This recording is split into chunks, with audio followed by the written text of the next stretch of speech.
कमलकांत, उनकी पत्नी माधवी, रवि, अनु, सभी लोग एक ही जीप में बैठकर अल्मोड़ा की तरफ जा रहे थे। जीप कमलकांत चला रहे थे। ऐसा लग रहा था कि घने जंगलों के बीच से होकर जाने वाला रास्ता खत्म होने का नाम ही नहीं ले रहा था। माधवी सोच रही थी कि हर बार तो हम 2 घंटे से पहले ही पहुंच जाती थी, तो इस बार क्या हो गया। अचानक जीप में तेज जानवर आए और जीप एक झटके के साथ रुक गई। कमलकांत ने उतरकर चेक किया तो मालूम हुआ कि शायद जीप में कुछ खराबी आ गई थी। अचानक ही जोर जोर से बिजली चमकने लगी और बारिश शुरू हो गई। जीप में कुछ खराबी आ गई है और यहाँ आसपास कुछ भी नहीं है जहाँ इसको दिखाया जा सके। आसपास कोई रहने की जगह हो तो यहीं कहीं रुक जाते हैं, क्योंकि अंधेरा गहरा गया है और हवाएं भी जोर जोर से चल रही है। तो बारिश में पहाड़ी रास्ते पर जाना ठीक नहीं होगा। कल सुबह तक शायद कोई हल निकल आए।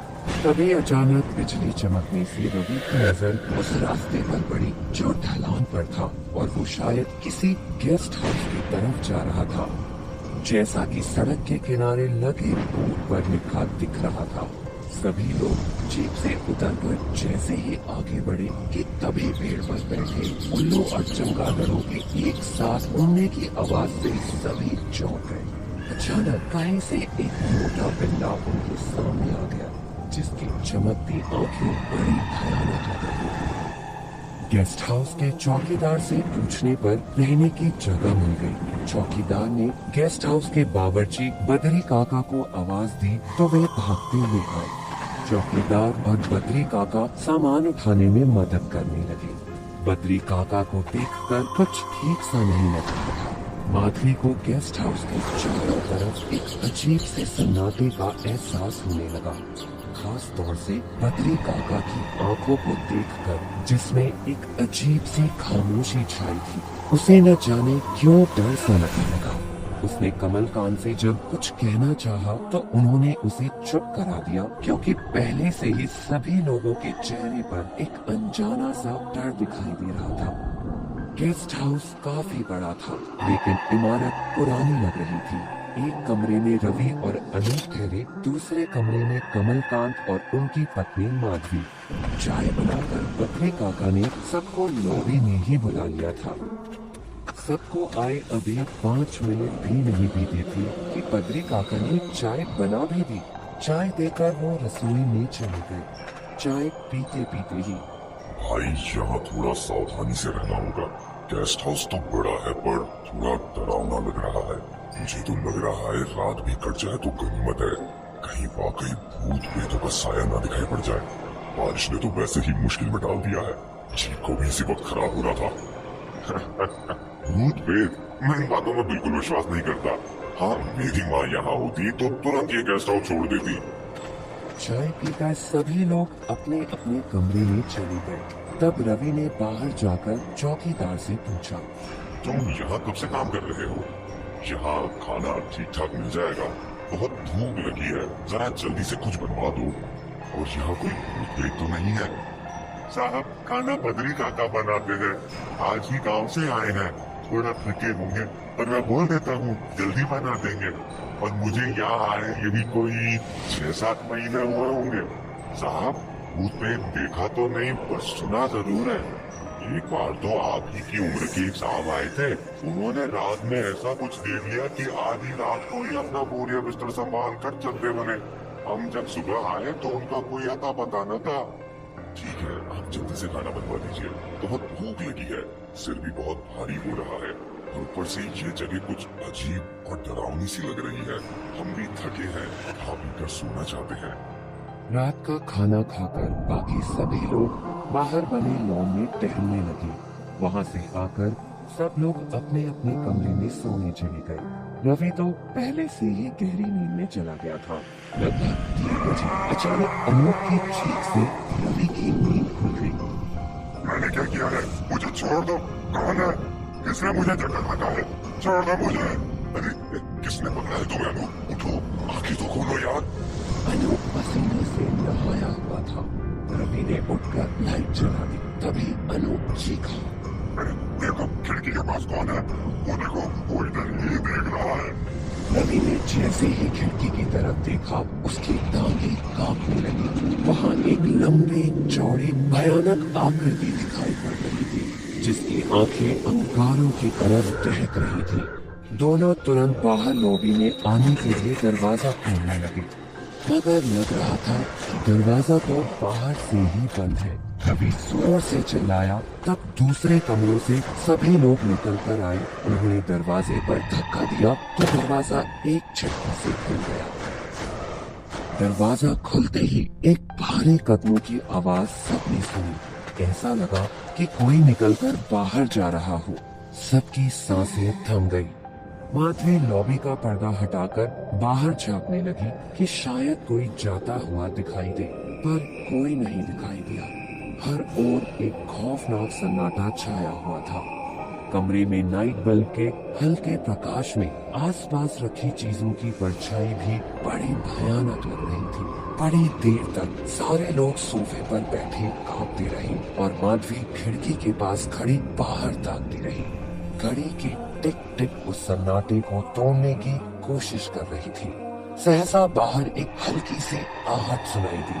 मुख्य द्वार पर दस्तक की आवाज से सभी चौकन्ने हो गए। एक और दस्तक की गूंज पूरे घर में फैल गई। फिर दरवाजा अपने आप चरमराया और जहां सभी लोग बैठे थे वहां एक अजीब सी ठंडक का एहसास होने लगा। रवि जो कुछ घंटों पहले ही अपनी दिलेरी का दावा कर चुका था, ठंड से बदहवास सोफे पर सिकुड़ कर बैठ गया। पूरे घर की लाइट गुल हो गई और गेस्ट हाउस की सभी दरवाजे खिड़कियां धड़ धड़ करके खुलने और बंद होने लगी। थोड़ी ही देर में जब लाइट आई तो किसी आवाज से एक साथ सबकी निगाहें छत की तरफ चली गई, जहां ताजे खून की छींटे पड़ी थी। माधवी का डर के मारे बुरा हाल था। अब चाहे जो भी हो, यहाँ एक पल भी रुकना खतरे से खाली नहीं है। सब लोग सामान उठाओ, भले ही रात कितने भी महंगे होटल में गुजारनी पड़े, पर जाएंगे भी तो कैसे? जीप तो अब सुबह ही ठीक होगी ना। कमरों में अकेले जाने की किसी की हिम्मत नहीं पड़ रही थी। तभी किसी कमरे से गोली चलने की आवाज से सब उधर की तरफ भागे तो देखा एक कमरे में एक मोटी जंगली बिल्ली की लाश पड़ी थी जिसमें से ताजा खून बह रहा था। माधवी तो लॉबी में आ गई और घबराहट के कारण बेहोश हो गई। अपने डर पर काबू पाकर सभी लोग उनको होश में लाने की कोशिश में लग गए। किसी तरह उनको होश आया। तब तक सुबह के 5 बज गए थे। दरवाजा खुला तो बद्री काका को देखकर सबने थोड़ी राहत महसूस की, पर माधवी को कुछ खटक रहा था। बद्री काका सबको लॉबी में खड़ा देखकर उधर ही आ गए। जब सारी बातें सुनी तो जल्दी जल्दी उस कमरे की तरफ बढ़ गए। साहब, वहाँ तो कुछ भी नहीं है, ना बिल्ला है ना खून के दाग। वाकई वहाँ कुछ भी नहीं था। बुद्धि उलझती थी।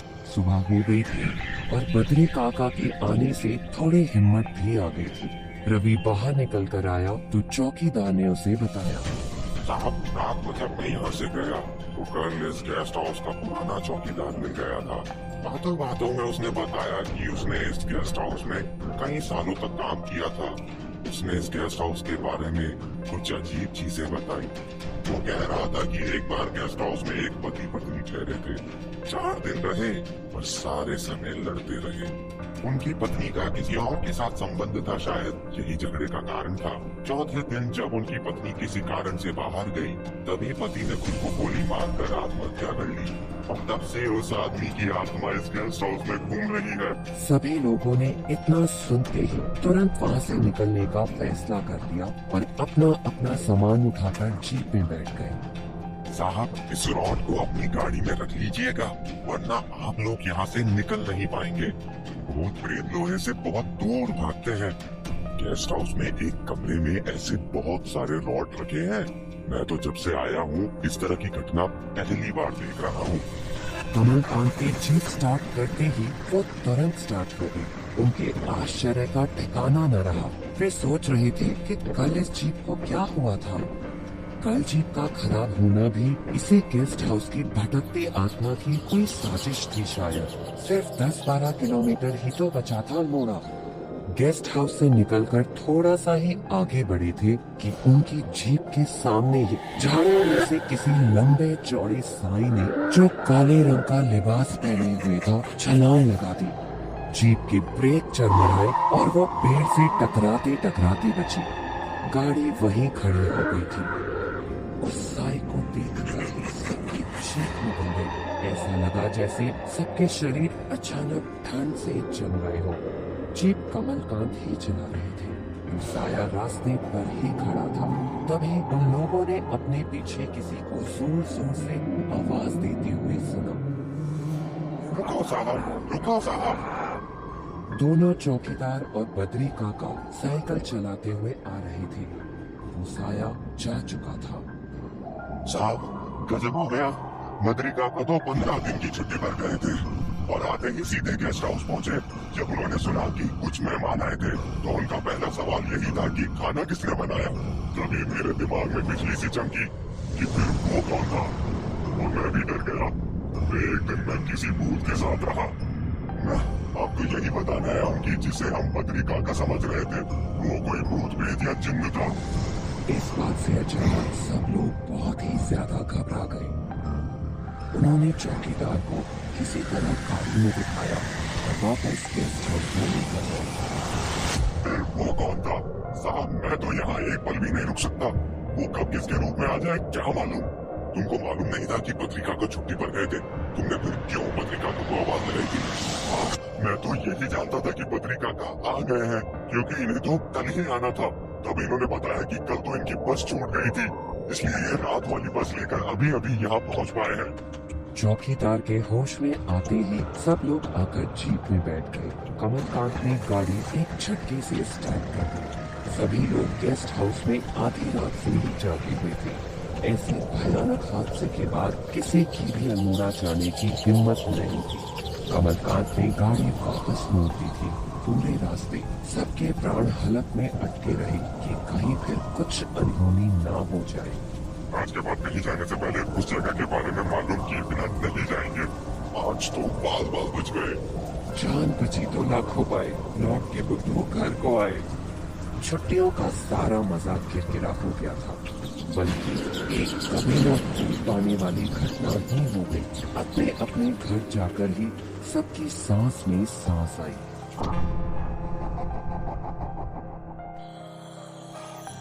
एक दिन सुधीर अपनी पत्नी शांता को लेकर गांव से शहर जा रहा था, लेकिन उनकी गाड़ी बीच में खराब हो जाती। कभी मौसम भी खराब हो जाता और जोर से बारिश शुरू हो जाती है, जिसके कारण उन्हें देरी हो जाती है और अंधेरा हो जाता है। यार, इस गाड़ी को भी अभी को धोना था, ऊपर से ये बारिश। अब इस टाइम गाड़ी ठीक करने के लिए कोई मैकेनिक भी नहीं मिलेगा। सुनिए जी, बारिश बहुत तेज हो रही है, हमें कहीं रुकना चाहिए। इतनी रात हम कहाँ जा सकते हैं? चारों ओर अंधेरे के अलावा कुछ भी दिखाई नहीं दे रहा। ये कहते हुए सुधीर आसपास नजर घुमाता है, तो फिर उसे एक घर में रोशनी जलते हुए दिखती है। शांता, वो देखो, बाइक का दिख रहा है। हमें वहां जाना चाहिए। अंधेरे में यहाँ रुकना सुरक्षित नहीं है। शायद हमें वहां कुछ मदद भी मिल सकती है। ठीक है जी, जैसा आपको ठीक लगे। और दोनों उस घर की तरफ चले जाते हैं। वे पास जाकर देखते हैं तो वो एक बड़ा बंगला हो जाता है।